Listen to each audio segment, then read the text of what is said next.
Us live to share the 4 bobbleheads we have in front of us. They just unveiled in honor of late quarterback Bart Starr.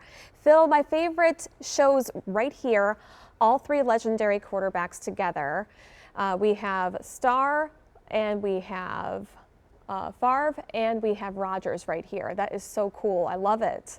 Can you tell me a little bit about the description of how you created this?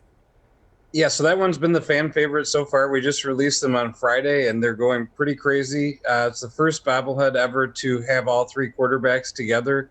Obviously, 3 legendary quarterbacks who have been so great on and off the field in Wisconsin, and have brought the last 7 titles to Titletown.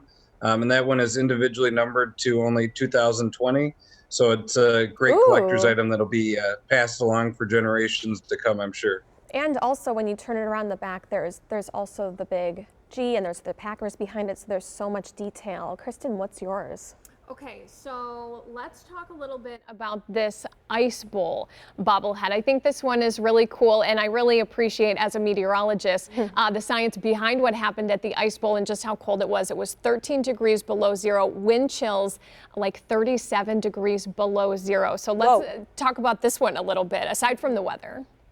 Yeah, so probably one top 5 most iconic games, not just in Packers history, but in NFL history alone. And there'd never been a bobblehead to commemorate the Ice Bowl. And so when we were looking at special bobbleheads to honor Bart Starr, we thought, you got to do the Ice Bowl. And so we took that quarterback sneak, that famous play at the end of the game that won that game for the Packers, and turned it into bobblehead form with that ice and the see-through. You can sort of see through the ice in the bobblehead, which is pretty cool.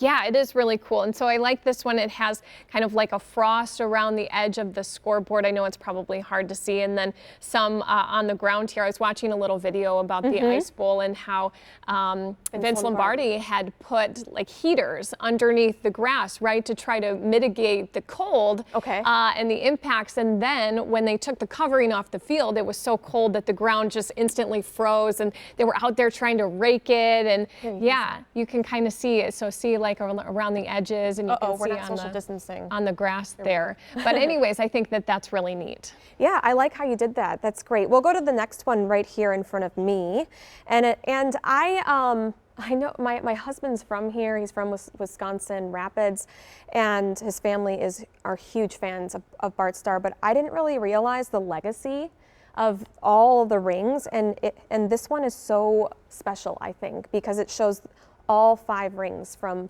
what Bart Starr did.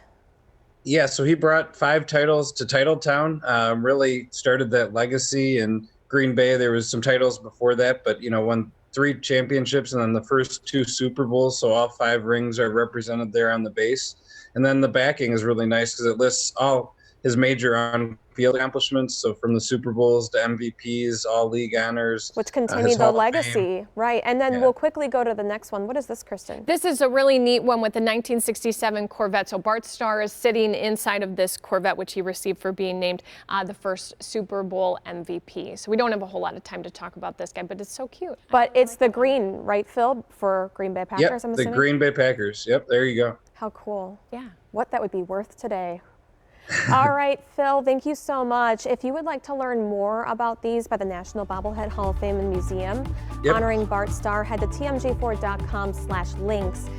We have it directly there for you. Once again, tmj4.com/links. We'll be right back.